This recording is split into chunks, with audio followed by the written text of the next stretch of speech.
Well, okay.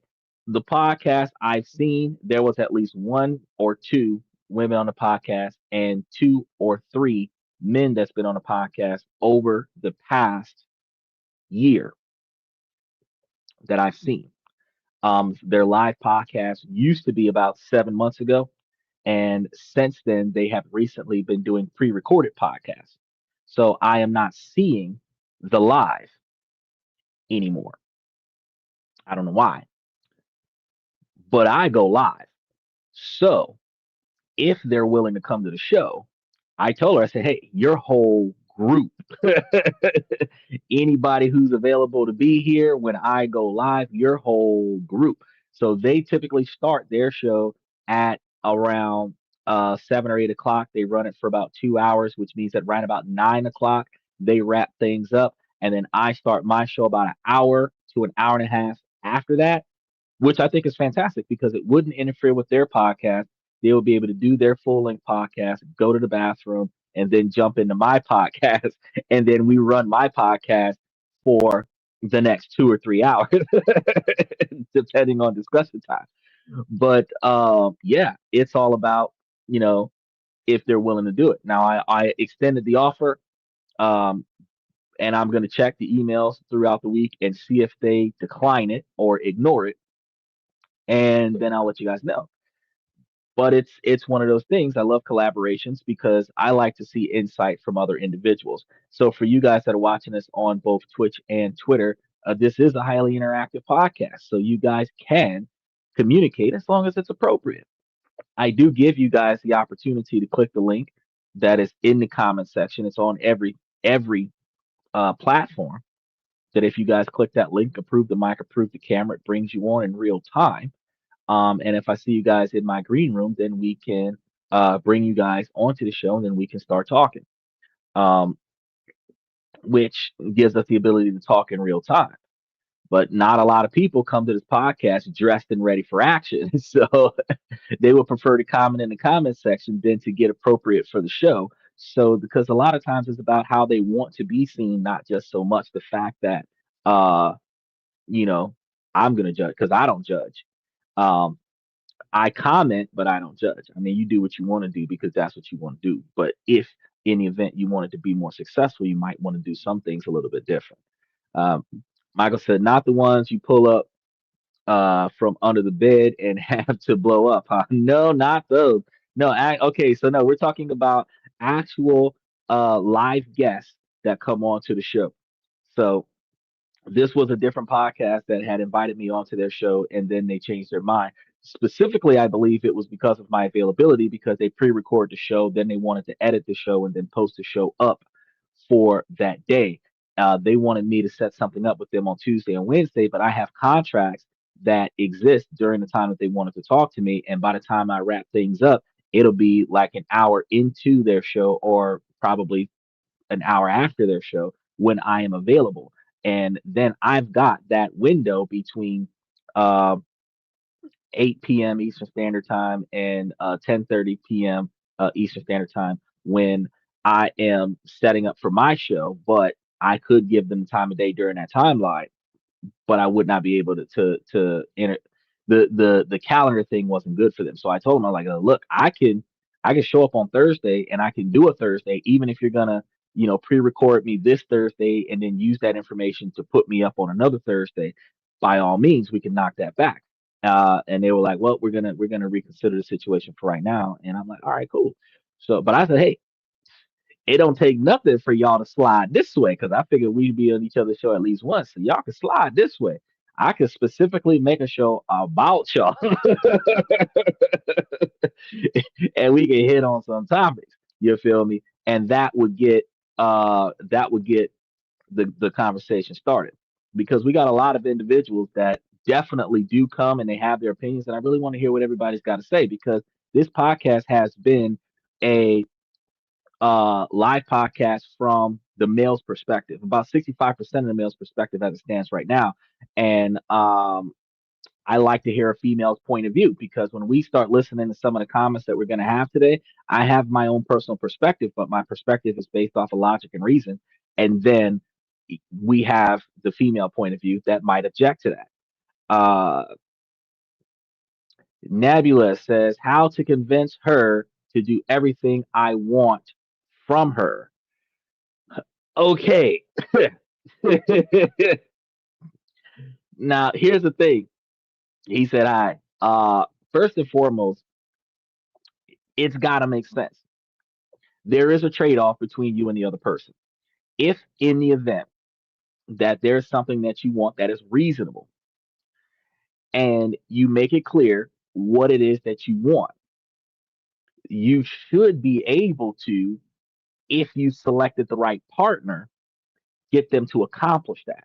Usually, you might let's just use the common discussions. You might need her to iron your clothes while you're in the shower because you're running late for work, or you might need her to make lunch for you so that while you're doing something else, so that you can have something to eat at work, or bring the car to the mechanic shop while she's off because you're not available to do something. Like when there's something that you need done that is reasonable, and you explain to your partner the need for this activity to occur and your lack of availability to accomplish that, the duty of the woman to be beneficial to the man is to relieve the stress off of the man by doing the things that the man does not have time to do.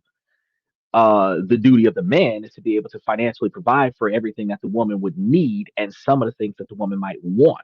Now, he can do non monetary things for the woman to benefit the woman and help the woman and aid the woman in her tasks and her obligations and relieving her stress. But if she selected a good man, he's going to volunteer his services whether she wants it or not. Now, the question is, did he select a good woman that is going to recognize that he is in need of her assistance and provide that assistance? That is yet to be determined because the majority of men do not get a woman that is helpful for the man. They get a woman that is attractive that they want to sleep with, and they will do whatever they gotta do to get that woman to sleep with them. And then they will do whatever they gotta do to get that woman to continue sleeping with them, where they're spending all of their money and their resources, as Mike's talking about doing, to convince that woman to stay. Then that goes from being a privilege to being an expectation. And then that expectation leads to you having to financially bribe her to do the things that you want her to do.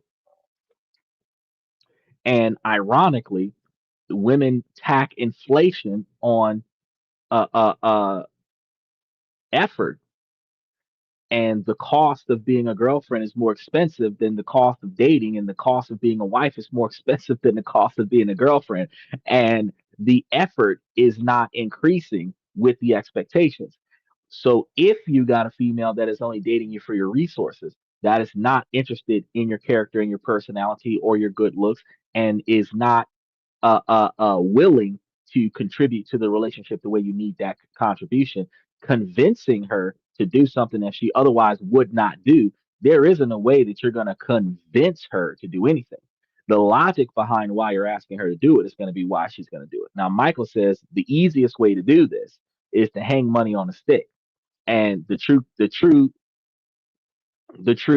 observation is, yeah, you've seen some of those TikTok skits and YouTube videos where a guy will throw his clothes on the floor and leave money underneath the clothes, and then when a woman gets ready to start complaining about picking up his laundry, she finds money on the floor and she pockets that money and she doesn't complain. He will do certain things in certain places and leave money in that area.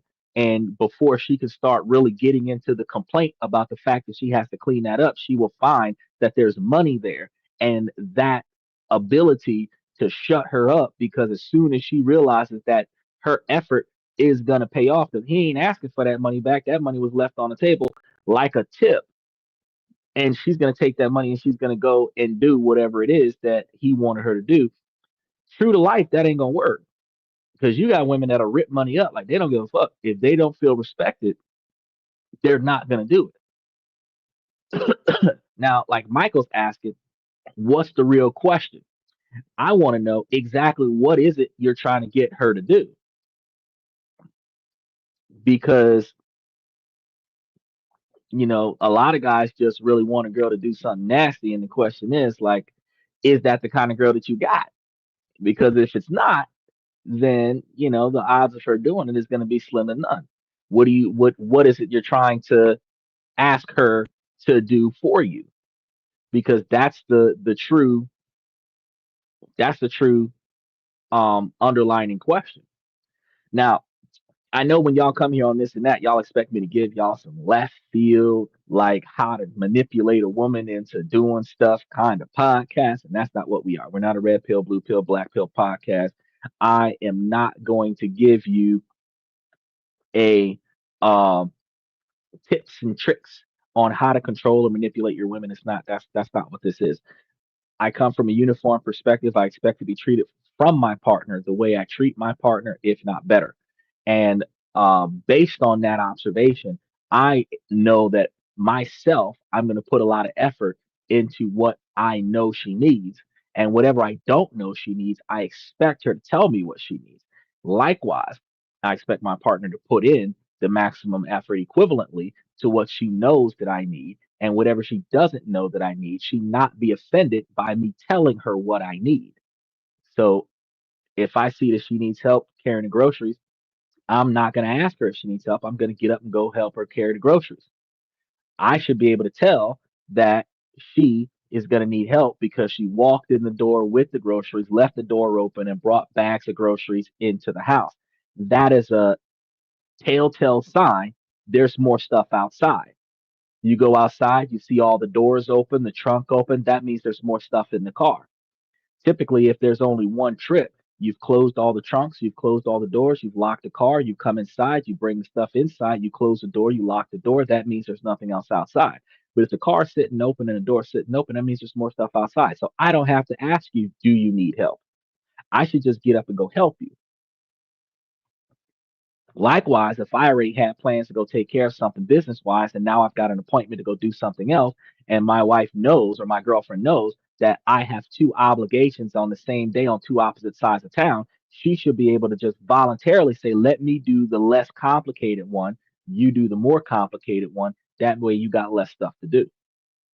I shouldn't have to ask her to help me. But if she doesn't know that I need help, the car's got to go to the shop and I've got to go to the doctor on the same day.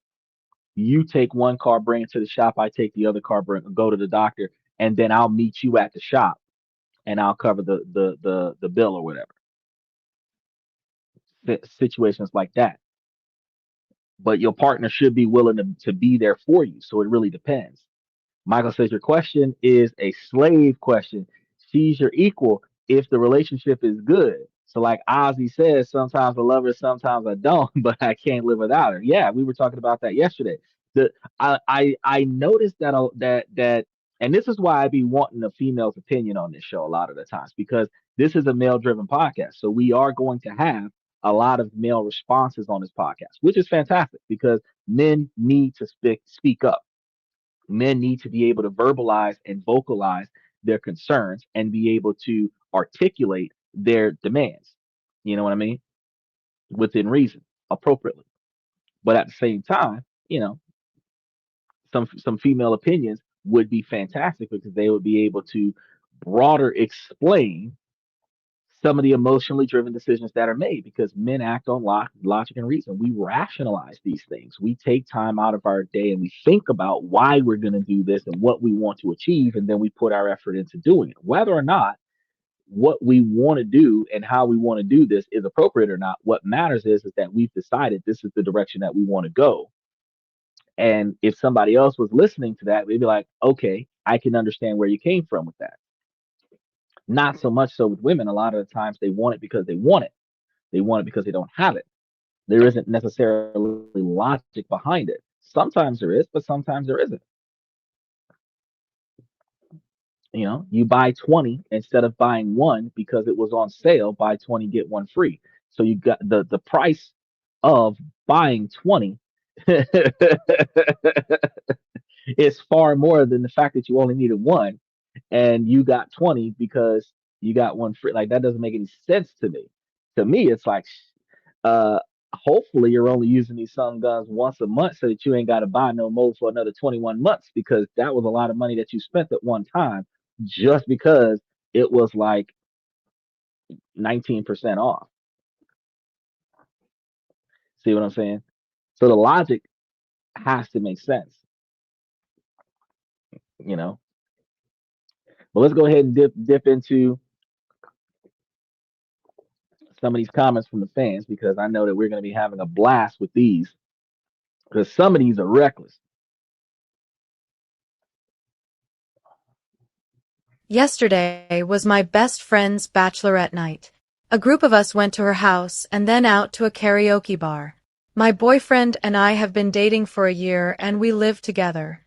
I told him I'm fine to Uber to my friend's house, but I would prefer if he picked me up at the karaoke place, so I don't Uber at night.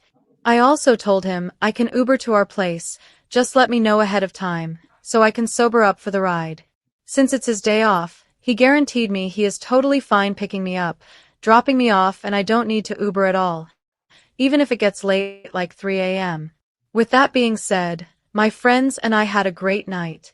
Around 1 a.m., the girls were ready to leave the karaoke place and go to a bar. I was tired and wanted to go home, so I told them to carry on without me. I was in touch with my boyfriend all night. He kept reassuring me he will pick me up. We live about 13 minutes from the karaoke place. The bar my friends wanted to go to was in the opposite direction from my house, so it didn't make sense for me to go with them in their Uber. The karaoke place closed and I insisted my friends leave. I called my boyfriend to come get me, as I was drunk on a sidewalk in a tiny black dress at 1:30 a.m. and this man said, "Wait 20 minutes, I just started a competitive game and I can't leave." I am a gamer too, so I totally understand that he cares about his ELO, but I feel like there's a point where it's enough. Roles reversed, I'd never make him wait alone drunk while I finish my game. I would just leave, even if I lose ELO or get suspended for 30 minutes. In my head, a virtual game doesn't mean more than the person I want to marry and supposed love of my life. Since this, I don't want to be in a relationship with him. I may be jumping the gun, but this entire thing makes me question his character and actual love for me. As a man, wouldn't his natural instinct be to get his woman when she's vulnerable? Nope. Anyway, I ended up Ubering home after waiting 20 minutes and he still wasn't done. I was cold. I'm furious. He's always been selfish, but this was a different level. All right, hold on. Look. Here go the bullshit.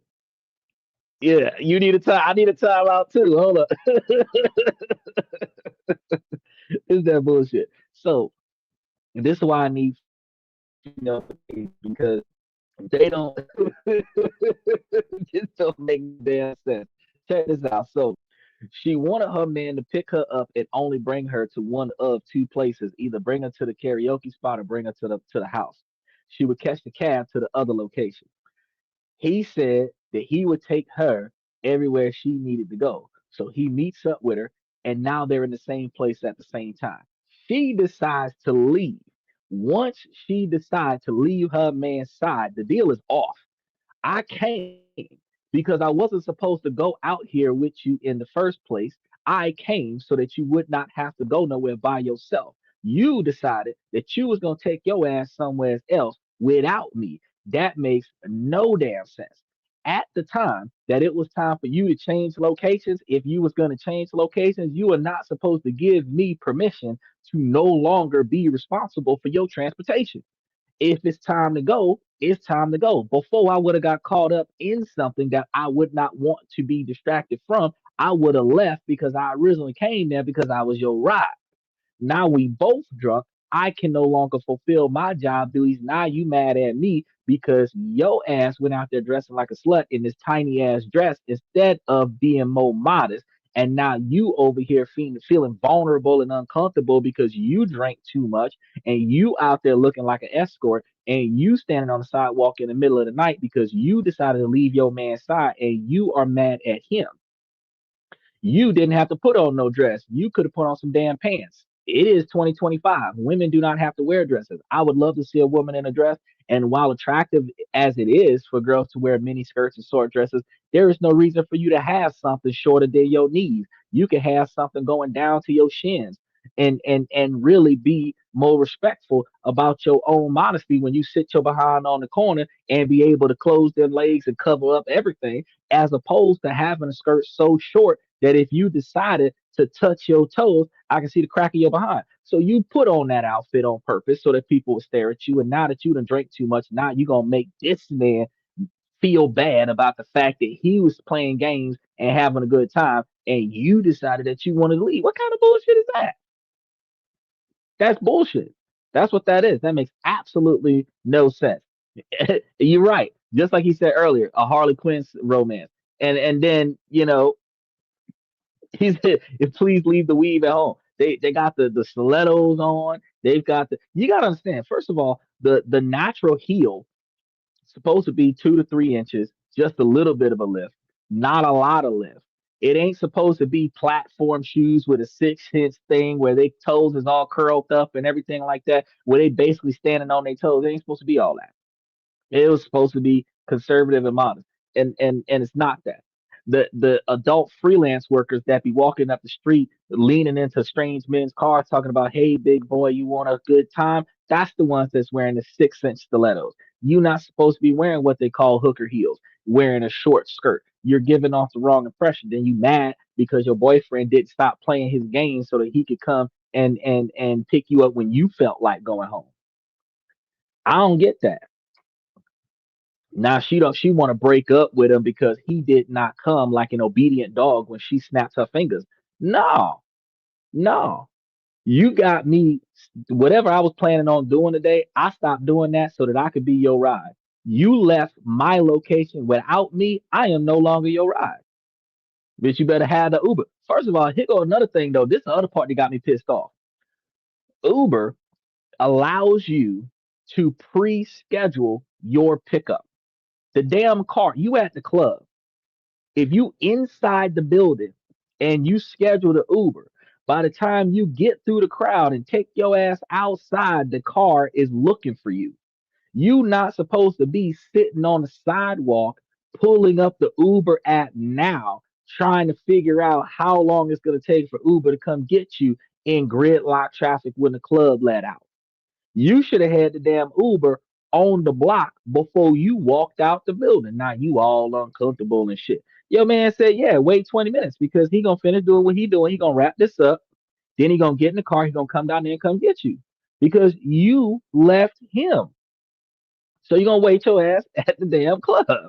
Or here's a better idea. Since he told you to wait 20 minutes and you shouldn't be that far away from your man, why don't you catch an Uber to where your man is at so that he could take you home? Why you over here being pissy? You chose to leave his side, choose to bring your ass back. Don't get mad at him. So yeah, you're being ridiculous, overreacting off of an insignificant situation. Because he should be mad at you that you left his side. Now, ladies, please comment. Tell me how I'm wrong about this situation. Make sure y'all like, subscribe as y'all come through here. But I'm gonna make it make sense for you. If I am your mode of transportation, I showed up to a location that I was originally not going to. You're not supposed to leave that location without me. If you leave that location without me, you are no longer riding in my car. I don't care if you my child. I don't care if you my girlfriend, my wife, my family member. If you are not where I am when I come to get you, I am no longer coming to get you.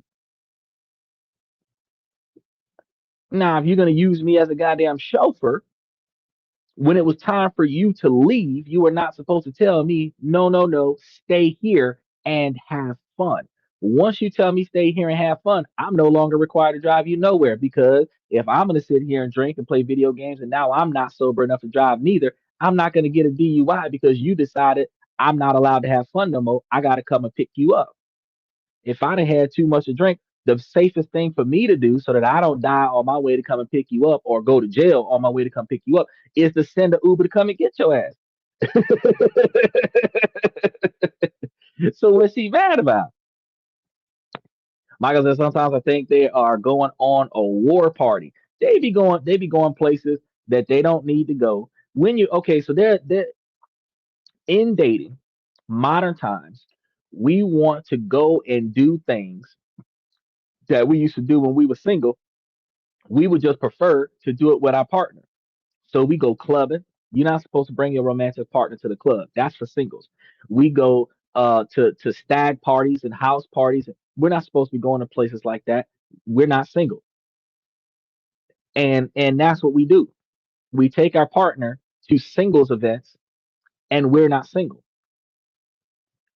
Then if the night goes well for one person and it doesn't go well for the other, the one that it didn't go well for, they mad.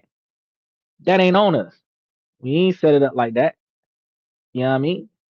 So if y'all went somewhere as a couple where y'all's attention was on each other, when one person was ready to go, the other person should be ready to go.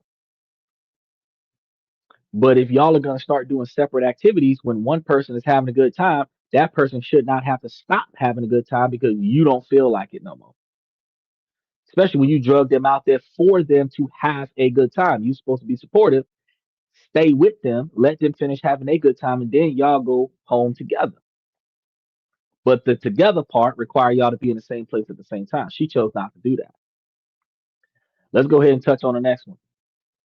My 23-year-old boyfriend sided with another girl who's 223 over me when I was also 23, and it made me feel humiliated. This Last night, 23. I was out to dinner with my boyfriend These and a female typos. friend. She's dating his best friend. While we were eating, she casually told me I should stop eating at night and lose some weight.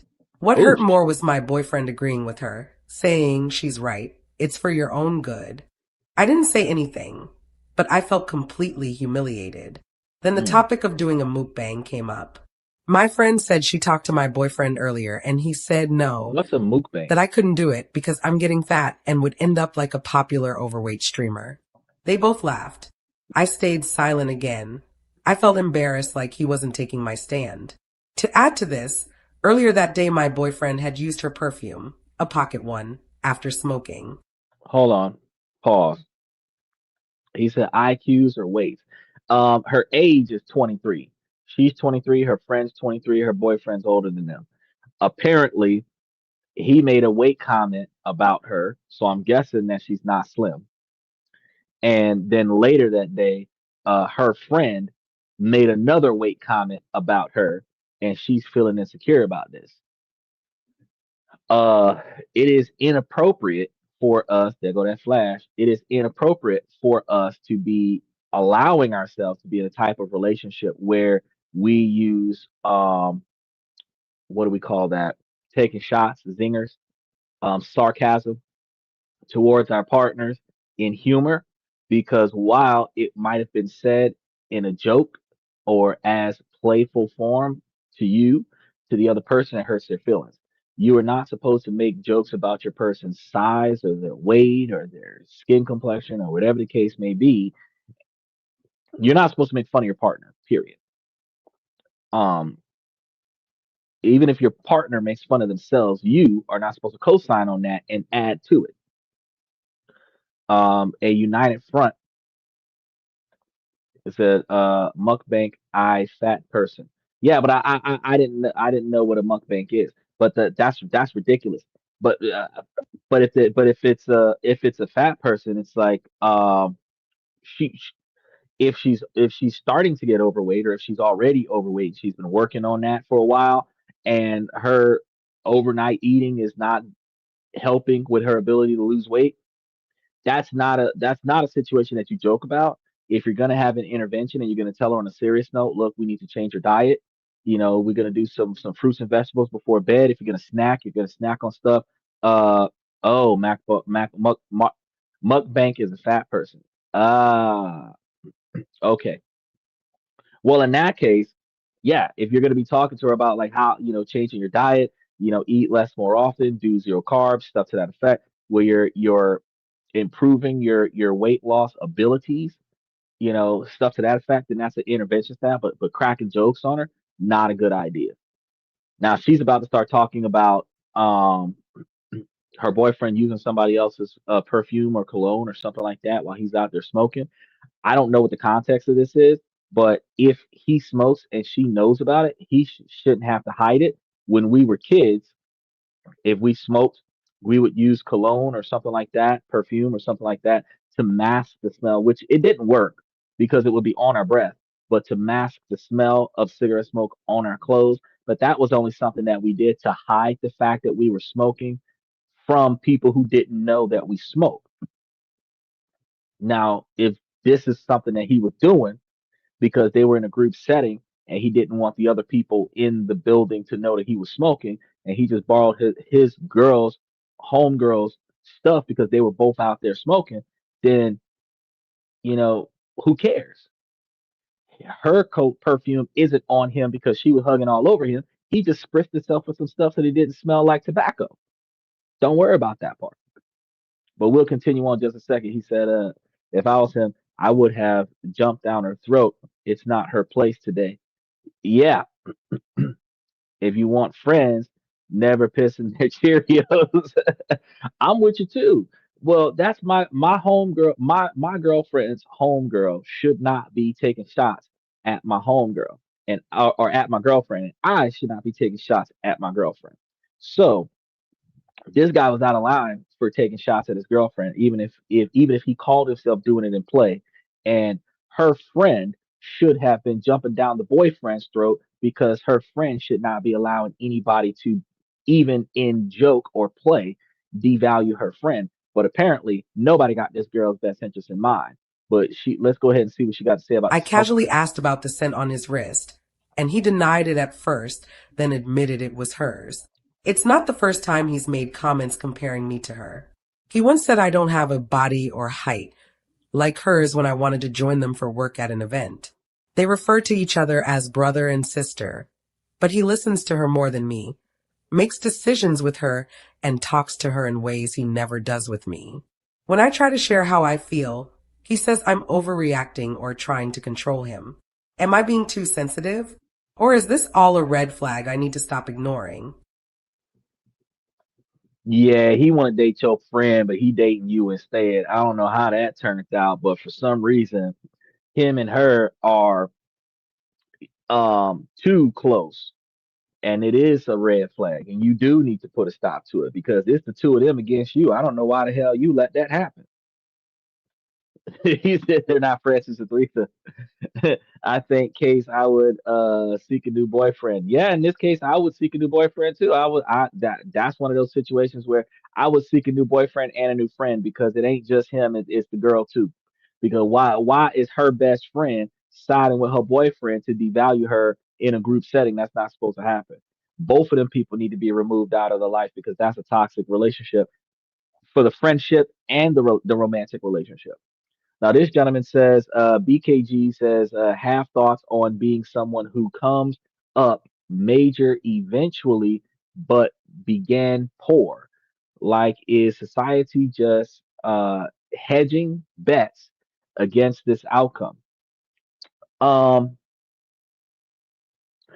I don't think that society literally bets on whether or not you're going to be successful in life, but your capabilities of being successful is based off of the amount of resources that you have starting off, which is why Donald Trump started doing that Trump account for the newborns in 2025.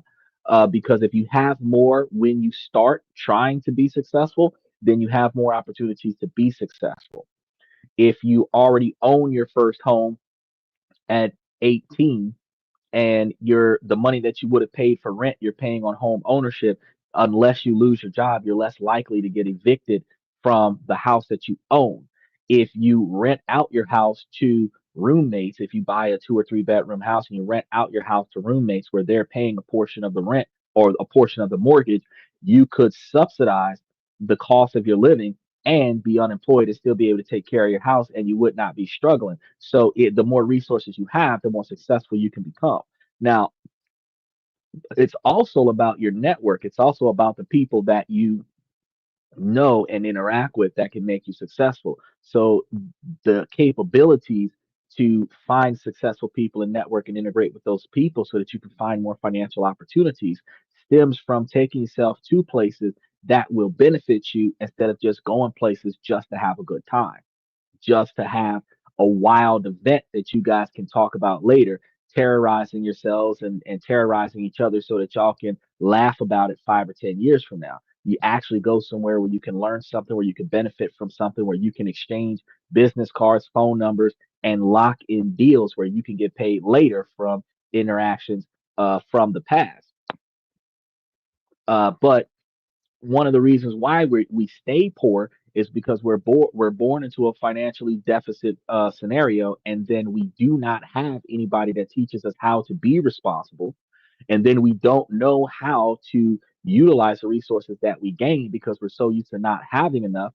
We will end up wasting money to replace the lifestyle we didn't have growing up, and then that puts us in a position where we don't have enough finances as adults to make ourselves financially successful or stay financially successful.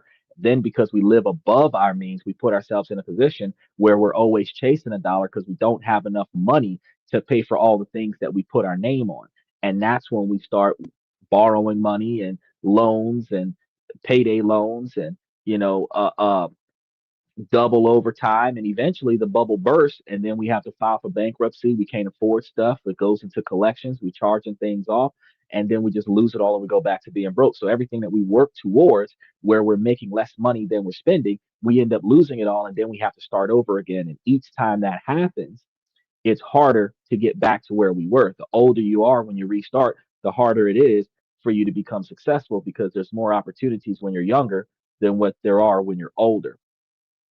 BKG says exactly. So, like with me, I'm fairly intelligent, but way poorer than is reasonable for my level of ability, and I feel sorry for cursing. No, that's all right. Nah, we curse a lot. The thing is that you're gonna find yourself highly intellectual people are gonna be a lot more stringent. You're gonna have a lot higher expectations because you know that you could be better than what you are, but you're not. That's called potential.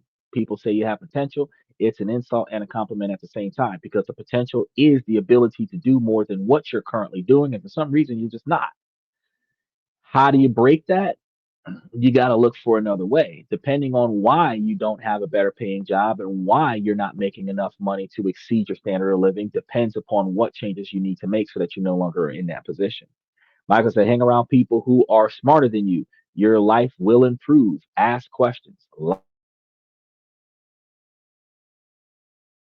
of questions. That is true. And if you're asking successful people, how did they make it to their success? Successful people love to brag about how they got there. So you'll learn a thing or two. What if you can't find people smarter than you, just more knowledgeable? That's the same thing. Then you are not wanted in any capacity. Well, okay, if you're going to the right place, because for example, if you're an intellectual person, you're not going to go to the next smoke session and start looking for smart people. Whatever field that you're working in, you can go find people in the same field that have more experience in that field than you, and you can just ask them questions about how they made themselves successful. Whatever it is you're trying to accomplish in your life, whether it's real estate, business and finance, automotives, whatever it is, world trade, tariffs, whatever you want to know about, even getting a green card in another country. If you talk to people who have gotten their green card, you can ask them what they had to do to get theirs, and they'll tell you the whole process. So if you're looking in the right spot, so where do you go to find people who've already gotten their green card? You look at foreigners, racial profiling, and ask them, did you get citizenship to be here? Were you born here? Oh, you got your citizenship. How did you do it? If you're looking at real estate investment individuals, you just if they look successful, where they're driving expensive cars, you're probably 68-year-old men, 72-year-old men, old, wrinkly, gray-haired men in suits, walking fast and not paying attention to social media, flagging down, hey, you look successful. What did you do to get that way? Straight up. They might be too busy to talk to you today, but they'll give you their business card and talk to you tomorrow. The fact is that you can find another way, but that requires you to put effort into looking. There's also a thing called business meetings. There are soirees, events throughout cities. At least I know they exist in America. They might exist in other countries around the world where business people come together in certain public accessible events that might cost a fee to get into. But when you go there, everybody at the party is successful. Book meetings, contract signings, this, that, and third. Everyone in the room is successful. Those bullshit ass seminars for real estate, everybody in that seminar wants to be successful. Some are successful. So the people hosting the event are successful. The people who are attending the event want to be successful. You can network in that room and between the people who are hosting the event versus the people that attended the event and start picking people's brains. But that requires you to deliberately go places where everyone in this area is the type of success you want to be. And then you'll be able to find a way to make yourself more successful. And knowledge is power and money is the muscle. Ah, nice quote.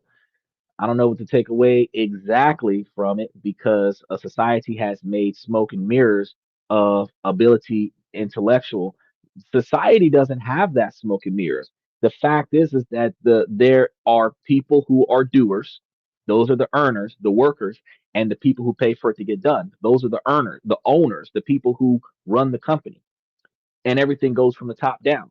The people with the money pay the people with the brains to figure it out. And then the people with the authority over the people with the brains tell the people with the muscle to get the job done. But the people with the authority to delegate are people paid by the people with the money to tell who's got the brains to figure it out and who's got the muscle to get the job done. Now, intellect, especially in America, is more fluid, where now we're starting to see that people with intellect can start leading the way with AI and technology. But it depends on what you have knowledge in. Because if you have knowledge in history, if you have knowledge in philosophy, you could be a teacher. If you have knowledge in automotives, you can build stuff.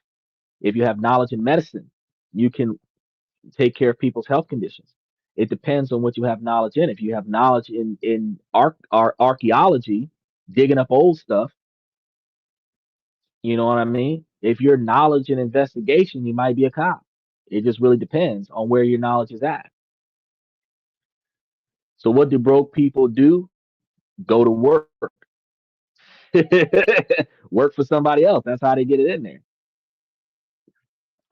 So you got to want to break it, right? So I want to solidify my intellectual powers or prowess role most of all. Well, first of all, what are you smart at? What level of intellect do you have, and where is it directed?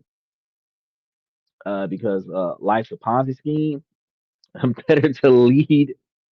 The view from the front is always better. I'm going to be honest with you, sir. It is better to lead from the rear because the ability to control your pawns requires your pawns to be in front of you.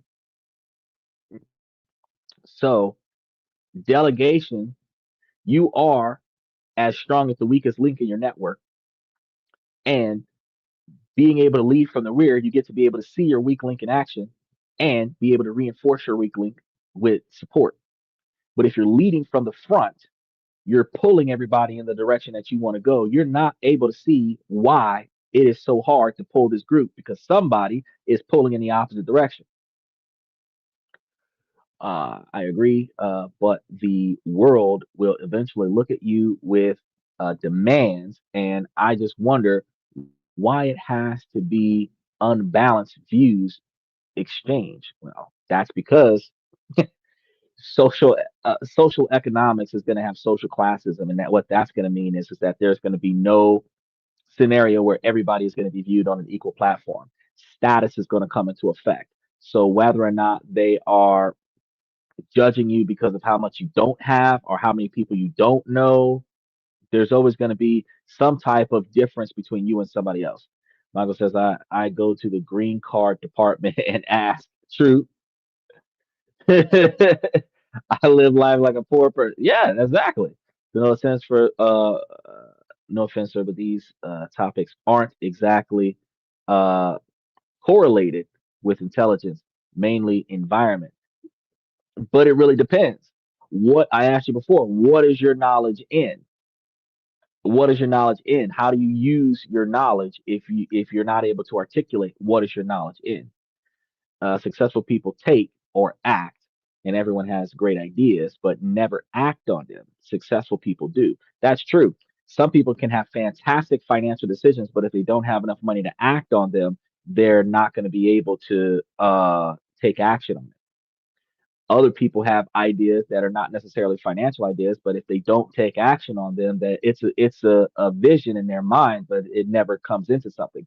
I have a buddy that has had 5 or 7 fantastic ideas in his life, never saw it through to a profit. He's still broke, but he could be making money, make money for him if he finishes any of his ideas and sees it through.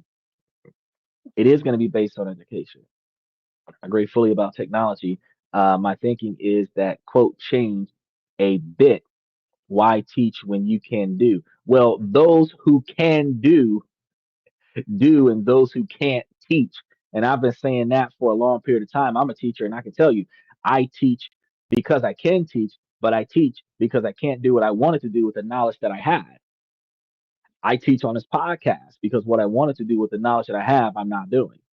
But I'm making a lot of money on the back end. I'm good with big moonshots, which is technology, giving all the data nowadays. True. Okay. And being an autodicted uh, helps. Yeah. Yeah, that's true. It's like real good given the tools nowadays. I utilize polar extremes, bare frameworks. I develop but cross reference with literature existing. Okay. It says, follow your dreams, but it seems you already are. Yeah, that's what I'm looking at. So one of the issues that we have is that when we follow our dreams, we put ourselves in a position where we want to do things that don't always pay us the amount of money that allows us to live the lifestyle that we want to live. And that seems to be a problem because we want this lavish, luxurious lifestyle and we want the career that we've been dreaming of since probably childhood. The financially lavish lifestyle isn't always sorted by the dream. So now you got to choose. Do you get the dream and live poor, or do you get the lavish lifestyle and not do the dream? Uh, you can, depending on what it is, do both, but then you have to think about look, he's saying aerospace. Aerospace, fantastic job to have, right? But you spend more time in the lab than you do at the house. So if you are at the lab 18 hours a day, 7 days a week, no days off, working on salary because your life's work is in the lab. If you had a 52-bedroom house and 32 limos in the driveway, but you're never home, are you really enjoying the luxurious lifestyle? Or are you enjoying the dream of the work that you're doing? You have to understand human beings do not have a very good work life balance. They either work themselves into the ground to make money to pay for their standard of living, or they're enjoying the life that they have because they are financially free from responsibility so they don't have to check in anywhere. There isn't a work life balance. People either work too much or they have enough money where they don't have to work at all. Oh, I'm going to follow them for sure, but what's the point in winning a game you lost at when it mattered before your development pays off? You only lost when you quit. The fact is like I tell you guys plenty of times that you have to build your 20-year plan. Whatever it is that you want to be at in your life, you have to put forth the effort and start putting forth the decision making process to set the motion to get there. Some things you can achieve in life because they tell you that you can be whatever you want to be in life, and that is true to a degree, but you're limited by the poor decisions you make in life and the consequences of the actions that you performed.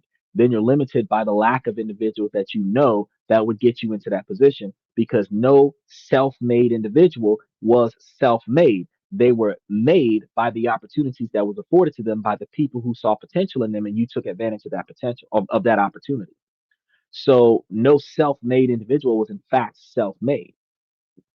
They were self-driven, they were self-motivated, but they were not self-made. Somebody gave them a hand. Somebody opened the door for them. Somebody pointed them in the right direction for them to take advantage of that and make themselves successful. But the effort for them to make themselves successful, That was self-motivated. But again, you start off poor and end your life rich. You just have to stay dedicated to the cause. Is this thanks for the conversation, Michael, and everything between. Yeah, you're welcome. Make sure you like and subscribe when you have the opportunity. Follow the show because we talk about financial investments and everything like that on Monday, Tuesday, and Wednesday, different countries to invest in, and then Thursday, Friday, and Saturday we talk about how to improve yourself. So we have 6 days a week. We're trying to improve your financial life on one side of the podcast and improve your personal life on the other side of the podcast. And then Sundays are the days when everybody who's got a question asks one. If you fall down, get back up. That's true. You never quit because you don't fail when you try and don't succeed. You fail when you quit. It's over when you stop trying. You run a marathon. There is no winner to the marathon. There's just the ones who finished and the ones who didn't. If you quit because you wasn't in first place, you didn't finish, and that's why you failed the marathon. If you don't quit, you finished the marathon. You just didn't finish in first place. But it wasn't a race that you had to win. It was a challenge that you chose to participate in. I'm also antisocial in a way that creates paradox about getting back up and joining a group that may have downplayed everything about your intents. Well, following us, but okay. So he says, I was made in the back of a car. My folks say he tripping. Okay, yeah, with social media, it is a race, in my opinion. With social media, it's not a race. Okay, so let's double back to the first thing that you were talking about. Your antisocial behavior gets in the way of you getting back up and joining a group. First and foremost, your ability to succeed doesn't necessarily have to do with the group. Second of all, you have to live so you can work from home so that you don't have to be around people. You can have one-on-one engagements for your money with individual clients. You can be a faceless product where you create the product and they only have to communicate with you via text and email. Where when you're emotionally stable, you respond to them within 24 to 48 hours.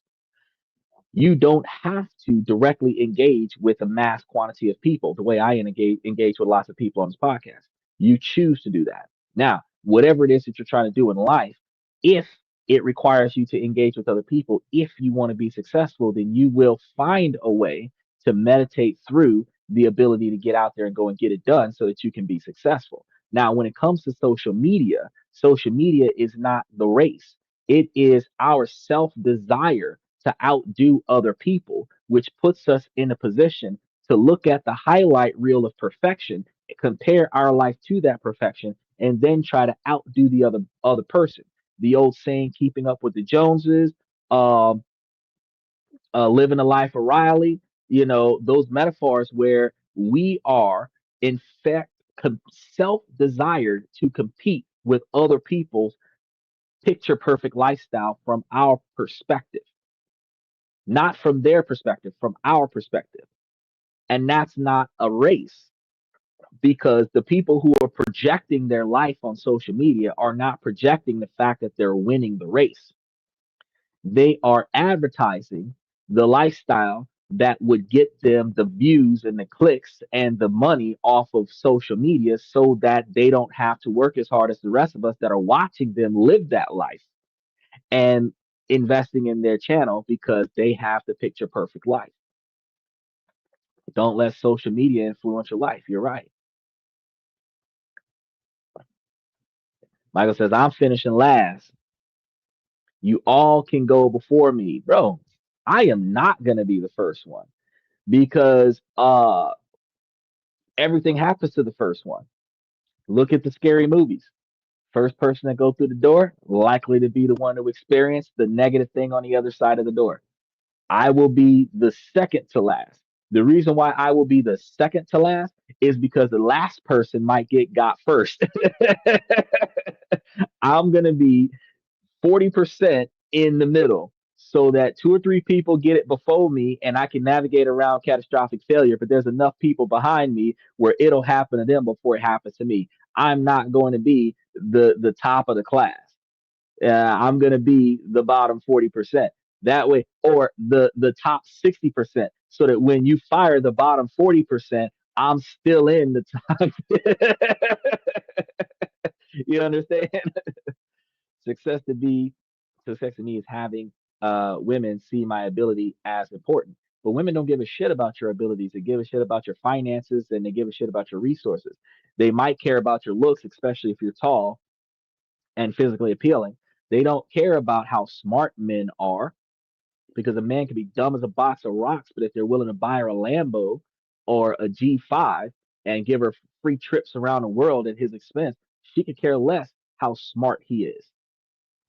Look at the girl that had the affair with Donald Trump for $135,000.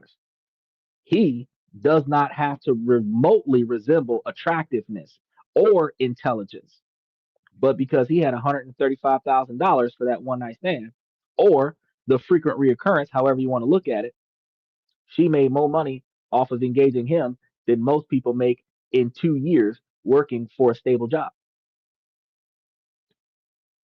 So if you want a woman that's going to value you for who you are and what you bring to the table, you need to be looking for a woman that's not looking at your resources.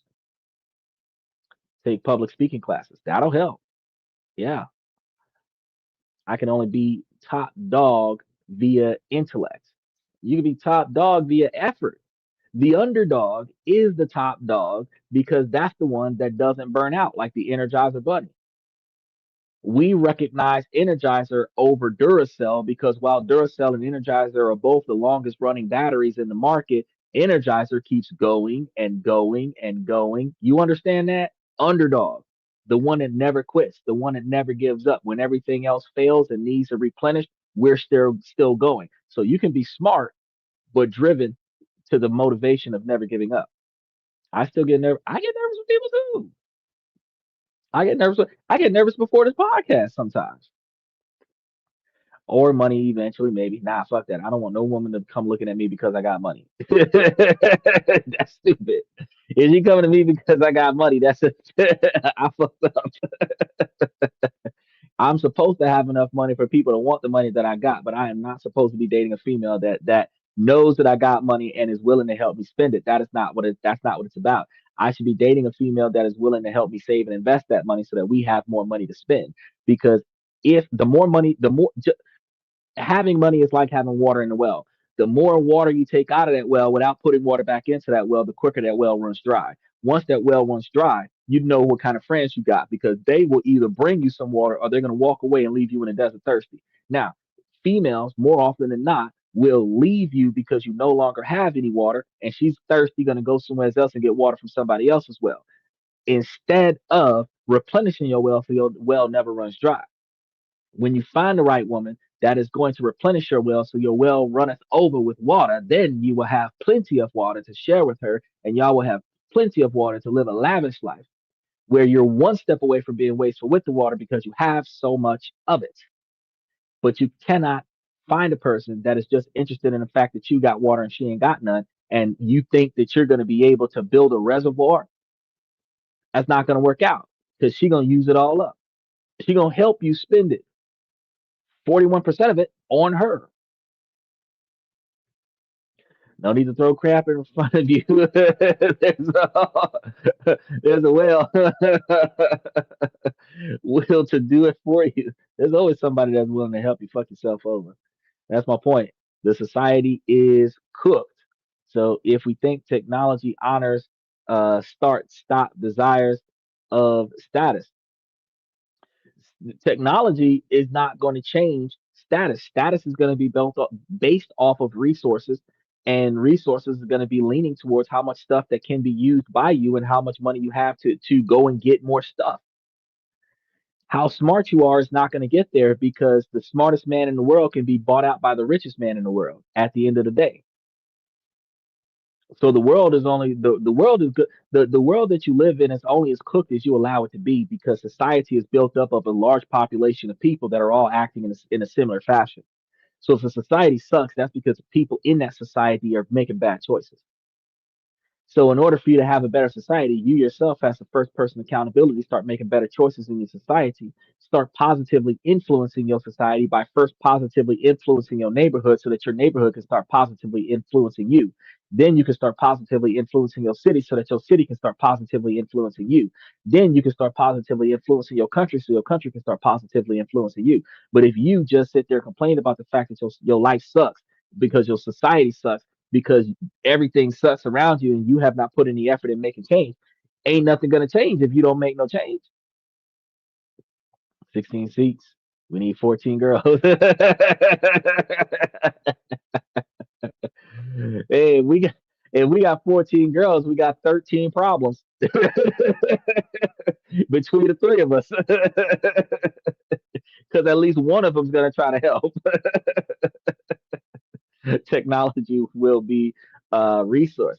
Technology technology is an assistant.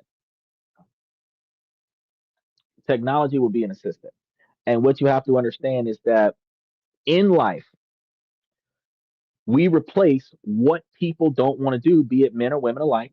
We replace that with technology.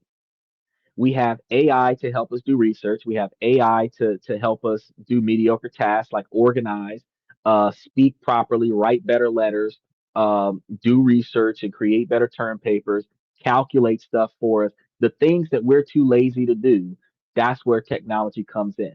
The robot AIs, the holograms from Soul Machine and everything like that, that is starting to replace human interaction because men and women do not get along in social interaction anymore. Robots are replacing humans because humans don't respect each other the way they should. So they're making girlfriends because men are going to spend a lot of money on that. And then the next generation will be boyfriends. So you're going to have a female companion that you can buy where men will spend $150,000 a machine to get the female companion. And then they'll take all the profits off of that and build a male companion that might be $50,000, and a woman will spend money on that because she don't need a man, she's got a machine. The way they'll take a bear that will kill them and maul them to death overtaking a man. Instead of respecting and appreciating each other, we devalue each other.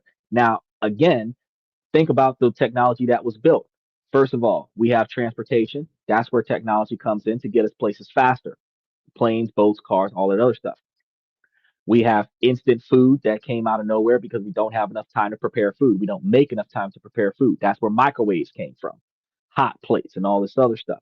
We have uh, automatic vacuum cleaners because nobody's at the house taking care of the house no more. Dishwashers, washer and dryers because nobody takes care of the house anymore. We have wrinkle-free, Scotch-guarded clothes because nobody irons clothes anymore. The things that we don't do, technology replaces. So technology is not a resource; it's an assistant. It aids and it enables us in being lazy.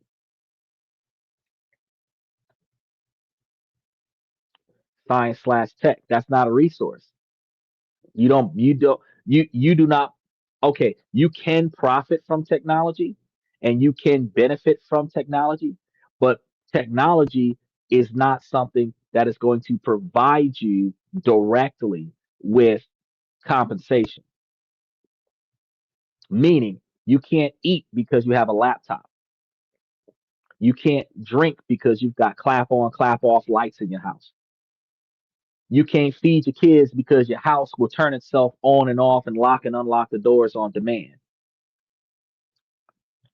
You understand? You can't put your kids in college because your car drives itself. Technology is an assistant. It's not a resource. You better made a male nurse robot. Dehydrate water in a can. Dehydrated water in a can. Uh, that's gas. But but the dehydrated water in a can. Wait, no, dehydrated water in a can, that's air. That's that's a can of hydrogen with no, or a can of oxygen with no hydrogen atoms. That's oh boy. Uh, So we agree that tech can assist. Why women aren't factoring in this? Because women who originally fought for more responsibility have lost that model of being more useful. And in modern times, women are more focused on independently, selfishly taking care of themselves, where society is supposed to cater to them because they're attractive. And then their man is supposed to cater to them because they're attractive. And then they're not supposed to have to do things because of the old traditional model of chivalry and masculinity, and then the women are supposed to be in charge because of the new model of egalitarianism and feminism and pro women's movement. And all of these things pieced together leads to a society where women have absolutely no responsibility but all the control. And then if they don't have the control, they pitch a fit until they get the control, because women are allowed to be violent, because if a man gets violent, a woman is not going to tolerate that. And they're the fact that they have been allowed, and this is a structure that men and women in society have built together, and as a result, the volatility of women uh is not supported. It's not supporting uniformity. That's the reason why. And what men are doing, because men create most of the things that happens in society, instead of men collaborating with women and having a partnership, men are replacing the things that women don't want to do with technology, which makes the needs of a woman more obsolete, which also puts the women in a position, when you ask them what do they bring to the table, they can't answer that question. They're going to give you some shit like, oh, being emotionally supportive, because they can't do anything else. Because women who used to balance a man's budget, you have fintech for that. Women who used to cook and clean, you have machines for that. Women who used to balance the man's schedule, you have AI assistants like Siri, Alexa, Cortana, that does that for you. Like the partner in life that a woman was supposed to be has been replaced with technology, because women don't want to help. They want the finished product. And as a result, they're in a position where now, since they want the finished product, but they're not contributing to the finished product, the only thing that a woman has to offer when they're not trying to benefit the relationship is sex. And that is something that all women can do. So no one woman is better than the other woman, but they all claim that they're a 10, when every person with a pulse is flawed, even myself. So when you claim that you're a 10, you now are showing toxic mentality and a huge red flag, because you're showing, before I even get to ask you what your name is, that you do not believe you need to change from any flaw that I observe, because you believe that you are perfect just the way you are. That is a big problem. Now, he says, well, there's a timer on that being a status quo based on that meme where the elbow is swung. Uh, I like you got it, champ. They'll catch the people's elbow. No, they're not very logical. They act emotionally. Men act on logic and reason, and that is a well-known fact. Women are on the wrong side. Well, I can't say that they're on the wrong side of things, but what I can say is that they are not paying attention to their objectives when they make their decisions. And then when the outcome is not favorable, they expect somebody else to fix the problem. That I can say. There are some women out there that are go-getters. There are some alpha boss ladies that are fantastic with being successful, being self-driven, self-motivated, and fixing their own problems. But they also put themselves in an overly masculine position where they forget how to turn off being masculine. Then they end up in relationships that are not successful, because they're too masculine for their relationship, where they are not allowing their man to be the masculine man that they want. And she loses interest in him because he's not more masculine than her. That's a tricky situation to be in. Funny thing is that there's more poor men in this world than there are rich men. Only about 23% of men are over 100,000 a year. About 34% of men are more than 50,000 a year, less than 100,000 a year, and the rest of the men are poor. If a woman is making 100,000 a year, she has only 23% of men for 100% of the women that are looking for a man that makes more than 100,000 a year. Out of 165 million men, out of 300 and something million people, 380 something thousand people, about 165,000 of them are men. And out of that, if only 23% of them are what 100% of the women want, you're looking at closer to 30 million men being the desire of 165 million women, which typically puts like 5 or 10 women per man at the elite level, where the remaining men that are making less than 100,000 a year get whoever's left. Now, the men that are at the top that have women throwing themselves at the man's feet, those men have less respect for women because they have more women than they have time on their hands. And they don't necessarily have to do anything for those women. But if they do, they have more than enough money to be able to take care of that. So they do not have respect for human life or value people more often than not. Then you have people like Chris Brown, where a woman gets chucked down a flight of stairs because who's going to put him in jail? He's a millionaire, right? He could just pay a settlement. It's domestic dispute. Now, broke men who don't have that much will worship the ground that a woman walks on, but he's broke. She doesn't want that. She wants that lavish lifestyle. She doesn't want to be praised for being awesome because she breathes. She just wants to live that lifestyle. Now, the problem with that is that she's going to miss out on the guy that's going to pay attention to all of the intricate things in her life.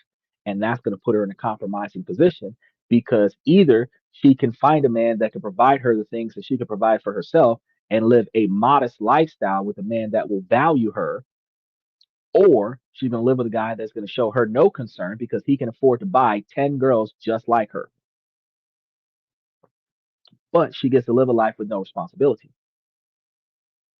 The difference is with the former, she would have to put in extra work because he can't afford to do it all. He can do some of the things that she can do for herself, but she is going to have to kick out because a man giving up 41% of his income so that the woman doesn't have to apply herself. She's going to have to do something to aid him in his ability to be successful, which means that she's working for less. It's a big thing. Yeah, love is blind. We were talking about that on the show yesterday. And men do not always make the right decisions when they're choosing their partners. Women neither. Men are chasing women for sex and women are chasing men for money and stuff. When men and women are going after each other for integrity and character and going after each other for what they can benefit from each other as a successful couple, then they'll start making better choices. They'll have a better vetting process. But as it stands right now, while men are chasing sex and companionship, and women are chasing free stuff and sugar baby status, it's what they're going into this relationship for isn't noble, and that's why they're not getting what they want out of it in the long term. Because subconsciously, they both might want a partner, a lifelong partner, but in actuality, they're chasing personal desires. And because they're chasing personal desires, their needs are not being met in the selection of their desires. And that's on both sides of the fence. Remember to like and subscribe. All right, let's check on some more. I am 24 and I found messages of my girlfriend who's 22 talking to another guy, and I don't know what to do. Just a bit of background on relationship because I feel it's very relevant. We met in October and I've never felt this way about anyone straight from when I met her. I haven't been in a relationship in 4 years after my ex, and I had no intentions of being in another one until I met her. We got on straight away. She, however, had just finished a relationship 4 months before after being with someone for a year. She said she wanted to take things slow, which I was completely fine with, as I definitely didn't want to rush into anything either. We pretty much seen each other all the time we were in a relationship without the label of it. In December, she told me she loved me, and I felt the same way. She was struggling with her mental health at the time, and whether or not she could be in another relationship. I went as far as to tell her that it's okay if now isn't a good time for her. I said I'd always be there for her, as a friend regardless of what happens. She decided she wanted to continue seeing me. In February, I asked her to be my girlfriend, and I made sure that's actually what she wanted first, as I didn't want to put any pressure on her. 2 weeks later, she felt like again she couldn't be with me, and she needed to fix herself. I said okay, that's fair enough. She continued talking to me every day, and again we were together without the label of it. She broke things off with me again a month or two later. This time really hurt me. She sent me a Yeah. massive message saying she loved me, but she doesn't think she can be there for me. I was nothing but nice about it, but was so hurt again. She immediately regretted what she said and asked to meet a day or two later. I went to this meeting fully with the intention of leaving for good, but she convinced me stay along, let her heal herself, so she can fully commit to me. We got back Mm. together properly in June. In that period, though, I wasn't particularly nice to her, and I haven't treated her as well as I probably should have. A lot of insecurities that I had thought I was over crept Yeah. in for me. I suppose that's part of being in a relationship. These things pop up. She has been really good with me, treats me so well, and genuinely is the best girlfriend to me. We went to a festival this weekend. We were camping, and I couldn't sleep. I was on drugs, and I had the urge to go through her phone. I had told her in the past that I would never do that, and I expected that she would never do that to me. I broke her trust by going through her phone, and I know it was wrong of me to do, but I found stuff that I never thought she would do. Firstly, Mm. I found that in January, after she had told me she loved me, she was texting a guy she met on a night out on Instagram. She was Oh boy. flirting with him, asking if she was his type, and saying she spilled her drink on him to get his attention. The Oh messages only boy. lasted a day. She hasn't messaged anyone since, to my knowledge. I don't know if I'm overreacting or not, but after she told me she loved me, I would have expected she wouldn't talk or message anyone like that. I feel my trust has been broken. I'm really good about her going out by herself, and I don't want to control her in any way. I just don't know now if she's been going out behind my back and flirting with guys behind my back, because Yeah. I never ever thought she would do that. She said it was before we were together, but we had conversations about not talking to other people before that, and the fact she told me she loved me, I didn't think she'd speak to anyone else. She said she's put a lot of work into herself Tell me since about then, and gave her all to this relationship, which I do agree with she has, and also that it was such a long time ago. The second thing I found was that before she met me, and after she broke up with her ex, she went to Greece for a month to work. I had asked her if she slept with anyone over there, and she said that's not something she would do especially, so lies. soon after she broke up with her. She said she's just not that type of person. Me too. She also used to go on about how her friend used to bring guys back to their apartment, and she never did. I found out she had been sleeping with this guy over there from England. She even went as far as to fly to England and see him at one point. I was shocked. All this time she had been lying to my face. I'm very honest with her about who I am and what I've done in the past. I slept around a good bit before I met her, and while I'm not proud of it, I told her to be transparent about who I am. She made me Mm. believe I was the first person she slept with since her ex. I Yep. felt That's so a lie to special tell. over that fact, but I found out now That's it's why. all a lie. I don't like being lied to. If she had have been honest with me, I wouldn't have cared. She painted Lies. herself out to be someone she's not through her lies, and my perception of her has changed. I really don't know what to do at this point. I obviously told her what I had seen when I found it. She just kept saying it's such a long time ago, and we weren't together. I don't know if I want to be with her anymore, or am I blowing this up to be more than what it is? I You don't know are. if I can trust her the way could before. Can someone help me? Because I don't know what's best to do. Hmm. You know I'm about to dig into the dude, right? So first off, bro, um, y'all was in an on again, off again relationship, situationship kind of situation with no titles, an open relationship. Because Both of y'all were on rebound. She hadn't recovered from her man because y'all, you talk about something, you hooked up with her 4 months after she fit with the other guy. But I mean, she, before y'all made it official, she was sleeping around with other folks while she was sleeping around with you. You know, the kind of girl that she was when you met her is going to be the kind of girl that she's going to be while y'all are in the relationship. Both of y'all lying to one another, just like Michael said. Both of y'all lying to one another because you making it seem like you're the kind of person that's not gonna be offended by her being a hoe. But then when you find out that she was a hoe, that oh you upset.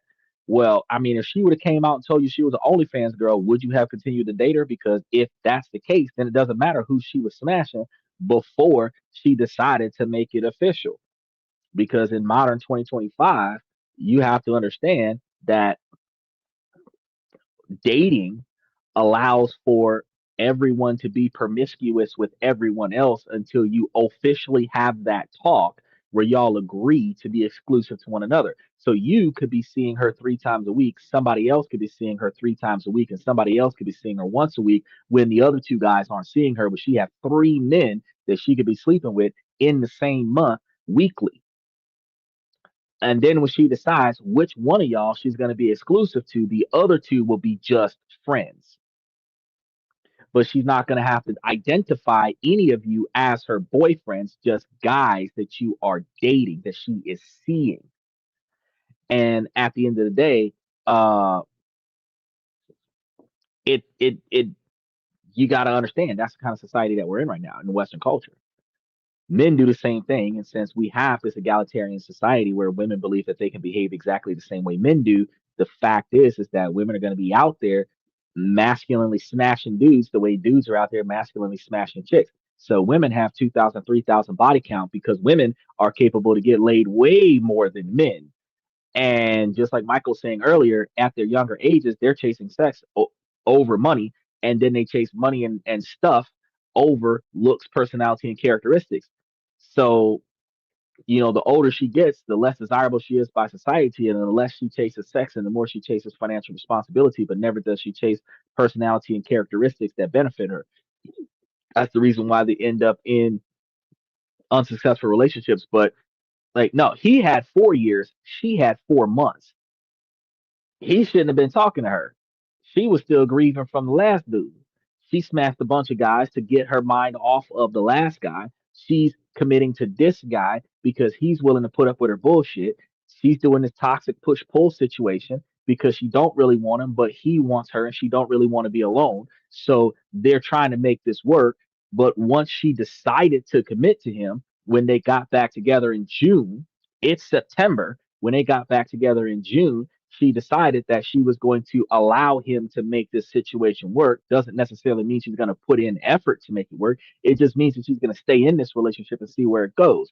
Now, I tell women all the time, don't go through your man's phone. The shit that you find out will destroy your relationship because either you're going to go through your man's phone and he's going to find out that you didn't trust him and your relationship is dead, or you're going to find some incriminating evidence and your relationship is dead. Now, this dude then gone through this girl's phone. She found out that she was flirting with dudes. That's emotional cheating. But y'all were not official because y'all were dating without titles. So there was no commitment, which means she could do whatever she wants.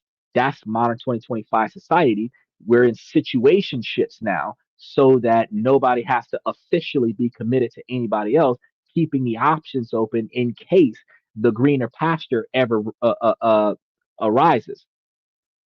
So we're always looking for something better while hanging on to what we have so that we're never alone. And then we always have the backup plan of the ex and the male best friend so that there's never a situation where we don't have somebody to fall back on. But we have a large quantity of circulating non committed relationships that make up the chaos of our social lives.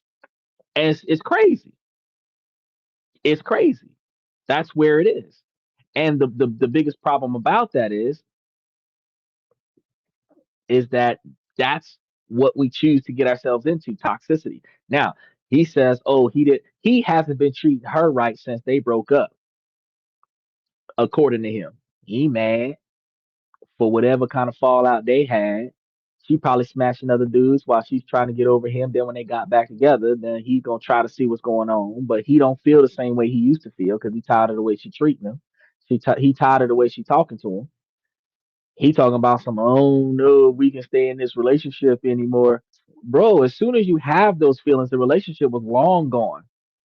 When you start, okay, I know women don't like being compared to cars, but I'm going to do it real quick. Ladies, when y'all start putting your car up for sale, you was talking about selling your car before you put it up for sale. You don't start talking about putting your car up for sale till you tired of your damn car. The subconscious mind acknowledging the fact that you want to detach yourself from this is what starts it. Then when you start vocalizing it, that reinforces it. Then you start taking action towards it, that finalizes it. Then it is gone. It is sold. You done traded it in for something else. Relationships are the same way. It doesn't matter if it's a man or a woman. You start thinking about bailing out of this relationship before you start talking about it. And when you start talking about it, your mind is already made up that you're going to do this. You just don't have the confidence and motivation to start doing it. Then you start talking about it with people who will verify and confirm that this is something that you need to do, building up your confidence, boosting you up so that you can walk out of this relationship.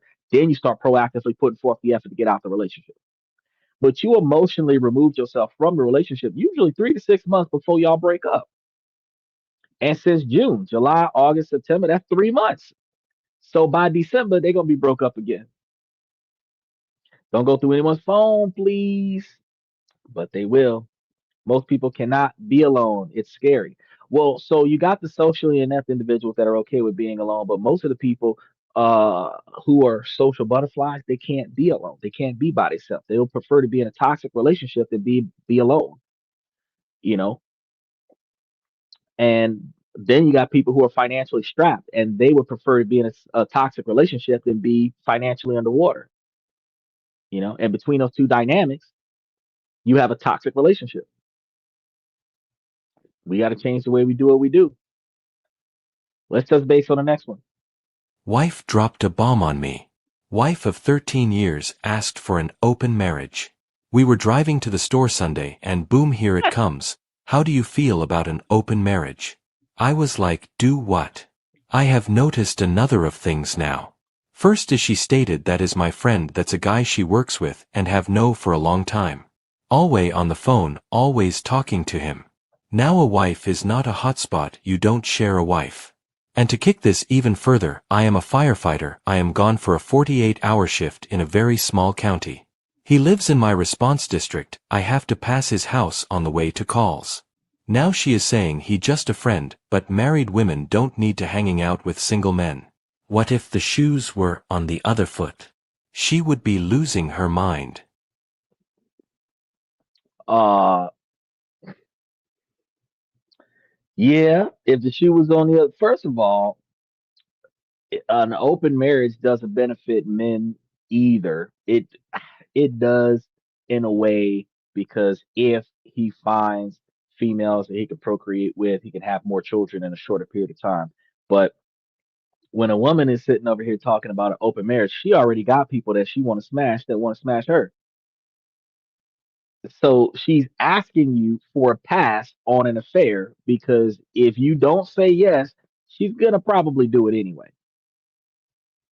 If you give her permission to step out of the marriage, she'll step out of the marriage on a regular basis. But if you don't give her the permission to step out on the marriage, she's just gonna try not to get caught. He's not good in bed. Well, it could be that, but it also could be the fact that he's not readily available because he just said that he's doing 48-hour shifts. So he spends more time at the fire station than he spends at the house. When you talk about 48-hour shifts, if you're doing 48-hour shifts, five, 2 or 3 times a week, you're gone for 4 out of 7 days, which means that your wife only gets to see you 2 or 3 days a week, which means the rest of the time she's alone. I don't mind getting in trouble. Now, his friend, that's her friend now, can spend more time with her than her man because he spends too much time at work, and that's something that happens. And then when you come back from work, because you'd have been set on fire quite a few times, now you don't want to be bothered. You at the house trying to sleep on your days off because you got to go back to work. So the problem is that you don't have a good work life balance, and that's going to mean that you're going to end up spending more time at work and recovering from work than you're going to spend time with her, which means that she's going to end up finding a relationship with somebody who's got more time for her. Michael said, "I'm just there to put out the fire." He only swinging over to the homeboy house just to put out the fire. She got more than a playlist. She got a whole roster. She is about to trade up because firefighters are not rich. Some firefighters do get paid a salary, but a lot of firefighters are volunteers. Firefighters are not rich. So the fact that they probably get paid the same amount or less than teachers. Firefighters are not rich. So she find a dude that's willing to spend some money on her that her husband and boyfriend can't do, and he don't got the time for her. He's giving her a lifestyle that she normally does not get to have, and she gonna dabble into that a little bit. But every long-standing marriage is gonna have infidelity, whether he cheats on her or she cheats on him. Somebody gonna cheat on somebody over the course of 20 years. If your marriage is strong enough and y'all at least have respect towards each other communication wise, the marriage might last. But if y'all disrespecting one another and somebody cheat on somebody, the marriage is pretty much over because it's on its last legs if y'all don't respect each other and communicate. Infidelity stems from something missing in a relationship, whether somebody bad in bed, or they're not emotionally available, or they're not physically available, and you're seeking fulfillment and validation outside of your marriage because it's not inside of your marriage. That's typically one of the things that happens because not everybody who's marriage driven is a cheater. Because why the fuck would I spend all this money on a ring and a wedding and the divorce if I wasn't trying to be committed to one person because at the end of the day, marriage is not designed for men. Men do not get anything out of marriage besides a consistent sex partner and if she's willing to a helper in life. She is not the financial backbone of his situation. So for a man to step out on a marriage, you know what I mean? There's some motivation there. Both of them contributed to that.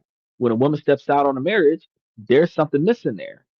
Because why would she sacrifice her financial stability for an affair that, if done with the right lawyers, would cause her to lose the house, the car, and the alimony, and she would have to start over?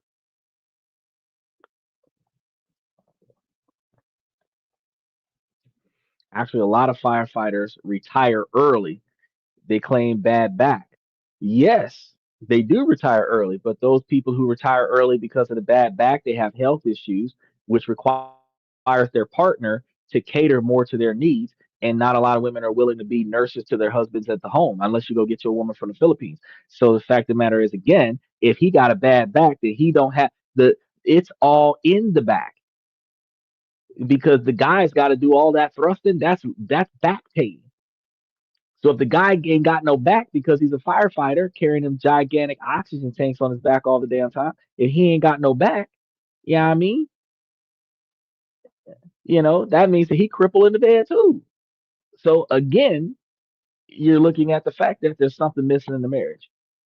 They need to communicate that situation, and he need to go ahead and figure something out. If he don't want infidelity in his relationship, he's gonna have to set limits, stand on them non-negotiable expectations for behavior, and then say or do whatever she do, he's gonna have to react and respond to that. It's not just because she asked a question, it's not worth divorcing her. But at the end of the day, you need to pay attention now because the one time you respond to a call and your wife is at his house when you drive past, you already know she cheating. You already know she cheating because all the signs that came out. Let's try one more. We got a couple more. All of these micro interactions and rejections seem like a part of the game, but they still hurt. At 32 years old, I got out of a relationship earlier this year. That is beside the point of this post, and I'm happy that relationship ended. I hope she truly finds her person. I recently matched with a girl who was 25 on Hinge, and we immediately exchanged numbers and have been talking back and forth since yesterday. We were going to FaceTime tonight when I got back from a trip. I was really excited and texted her, letting her know I got home safe and was ready whenever to FaceTime. That was at 7. It's now 11:19. Chances are she just wasn't that interested, or she's seeing someone else, True. or just Never simply know. didn't feel like responding. For some reason, though, I know this is all a part of the dating game. Flaking, ghosting, not responding, or simply cutting ties, which, hey, totally fine by me if they're not into it. But I don't understand why these micro interactions or flakes or things that don't work out still hurt, even if it's just the slightest bit of pain. It's exhausting, all of it. That's why, when I'm not interested, I just let the person know that, usually through a text. I just wish I didn't have to experience all of these small rejections all the time, or feel like I'm getting my hopes up, but silently also keep myself a bit distant, because every time I get my hopes up, it just seems like it won't work out again for some reason or another. I know I'm not alone in feeling this way, but I just wish that dating was easier sometimes, or that people would communicate how they feel, so I wouldn't be left guessing. Anyway, it's just nice to vent into the void, that's all. Well, I appreciate that. Michael, you're right. They could try other positions, spice up the marriage, do some other things. He could buy her some stuff with some Energizer batteries or something that plugs into the wall that also has batteries as a reserve, so that you ain't got to worry about it. But I mean, it really it depends on how they're going to work that situation out. Yeah, she would be divorcing that just because his back hurt. Look, he says this yesterday. Yes. So you got folks right now that okay, with social media, we rushing into relationships. We're head over heels in love, like 2 years in on day two, just because we've been talking for 12 hours. We can picture perfect fantasy relationship in our brain. The more imagination that we have, the more we can take these text messages back and forth and turn it into something fairy tale, men and women alike. The fact is, uh, he said, she don't like you, baby. Whip. Well, here's the thing, bro. The truth is that guys wear their hearts on their sleeves. Guys are gonna get rejected a lot more than girls will. Girls don't even have to try. They're approached so many times in social media that they get tired of rejecting the men and just ignore them. That's where the ghosting comes from. Men, when they think they have the opportunity to procreate, they're going to try to pursue that into some kind of relationship. Again, they're after the wrong thing. Now, as a result, they find themselves in a position where, yeah, he's going to whine about the fact that you're going to have to go through, like cold calls, you're going to have to go through a large quantity of rejections to get one acceptance. A man might have to call 1,000 women to get one date, where a woman would only have to reject 998 men and accept two dates. The dynamic is different. As a result, because you're on social media, if you got two, three, four dating apps on your phone and you're cycling through them, between all of the dating apps that you might have 30, 40, 50 hits a day. Out of those 30, 40, 50 hits a day, you might have one conversation a week. You might have one conversation per month. Think about the number of people that you never communicated with because they swipe left on your ass. Then you got to, out of the people who swipe right on you, think about the number of people who only liked your profile and never commented on you. That's a whole nother level of rejection. Then think about the number of people who liked your profile and then commented on you, right? So you've got about 30 times more rejection there that you don't even experience. But the communication that does start, that ends, hurts because, again, you're alone. In those little moments, you realize you're still not connected to somebody else. It sucks. But the truth of the matter is that as men, we have to deal with this unless you do one or two things. You retire out of the game or you flip the script and leave the demand to the other person where they have to make first contact with you. And if you respond, when you do respond, if they respond back to you, it is what it is. And if they don't, fuck it, because at the end of the day, you're not going to pursue them. They have to pursue you, but you're going to get less hits that way because men are less desired by women unless you are part of the top 23%. And if you're not putting your financial status on this social media profile, they're not going to, because if you say that you make 200,000 a year or 300,000 a year, they're going to be clicking on your profile left and right because they think you got money. But when you take them out on the first date and they come to find out that you broke as fuck, it's not going to go past the first date. If you tell them that you make less than 30,000 a year, they're not going to even take your profile because they think you broke as fuck because they want money. So you're still in a position where you're not going to get as much communication because they're going to define you based on your finances, your ability to contribute to them. Like I said, we all were born out of the womb and we spend a lifetime trying to get back. He's right. Welcome to eHarmony. eHarmony, Bumble, Tag, uh, Asian Cupid, Filipino Cupid, um,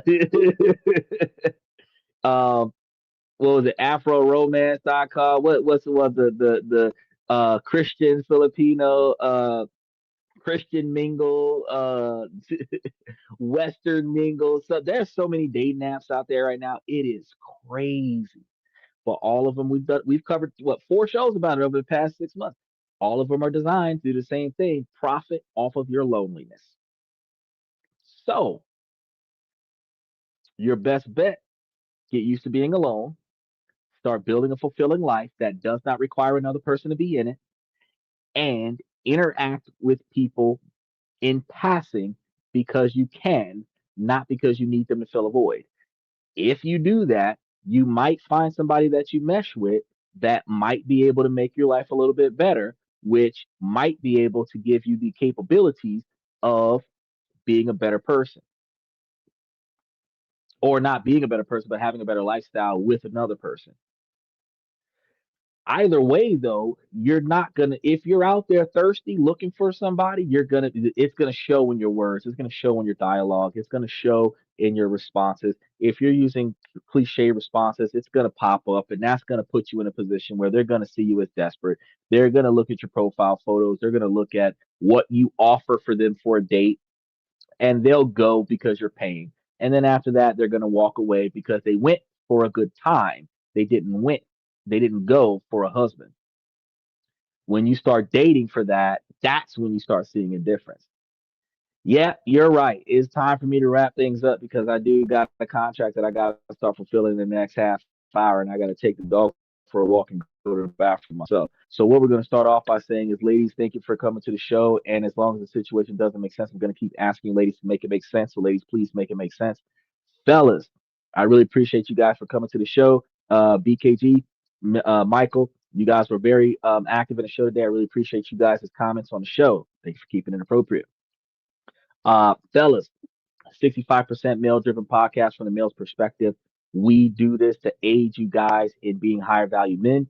We provide you guys with the knowledge and information that you need to improve your financial life and your personal life, because they do interact with one another. If you change your ulterior motives, you will change your outcome. But as long as you don't change your ulterior motives, your outcomes are going to be the same. You're going to keep selecting the wrong individuals because they're there for other reasons, desirable reasons. So, ladies, again, you ladies got to also understand this information is not exclusive to the men. This is information that you ladies can take and benefit from as well.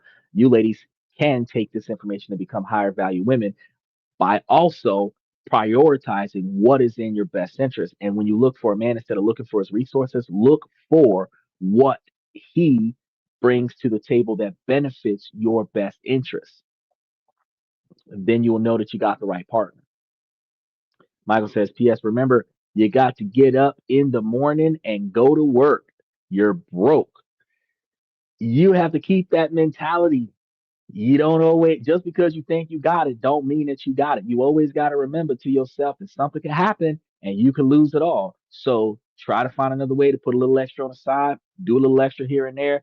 Try to build yourself up some emergency funds, build yourself up some financial backing, get yourself some generational wealth, You ain't got to take it with you to the grave, but if your goal is to build generational wealth so that if you have a legacy, you have something to leave them, that gives you something to work towards. If you focus on your goals while you're single, you're going to achieve more of your goals while you're single. And the more successful you become, the more desirable you'll become for your society. And then you'll end up stumbling across a woman that you're now on her level because you're capable of doing now for her what she can do for herself, where before you weren't on her level because you couldn't do for yourself, much less for somebody else. So focus on that until you find somebody else. With that being said, I want to thank you guys for coming to tonight's show. I'm your host, Xander. Thank you for coming to this and that, where we talk about this, that, and everything in between. And I will see you guys tomorrow night.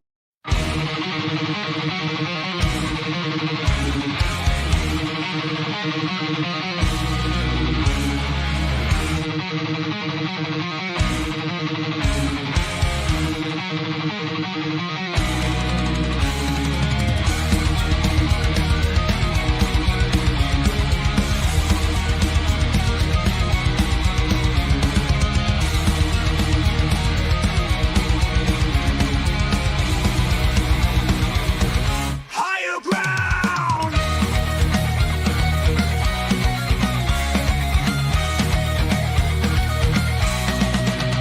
Used to chase validation, now I validate myself.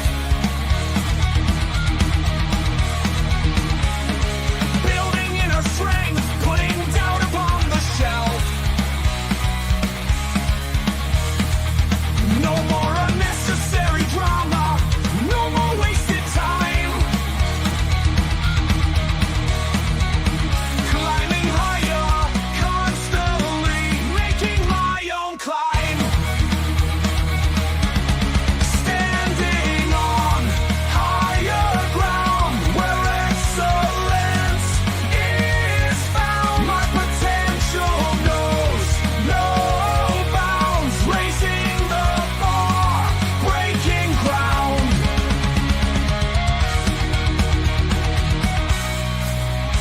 My network is my net worth. Choose your company wise. Surround yourself with eagles, not with sheep in disguise. Every interaction is a reflection of my brand. Quality over quantity, that's my personal command. I'm not landing on higher ground where excellence is found. My potential knows no bounds, raising the bar, breaking ground.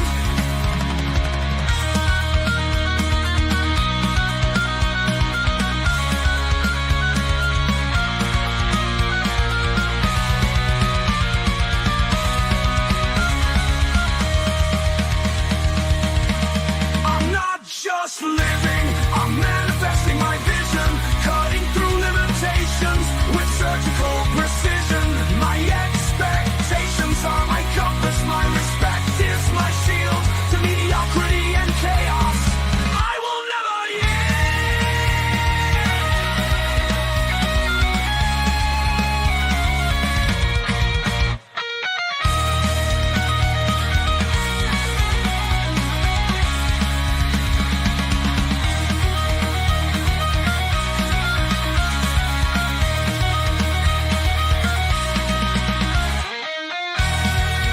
I'm not just living, I'm manifesting my vision, cutting through limitations with surgical precision. My expectations are my compass, my respect is my shield to mediocrity and chaos.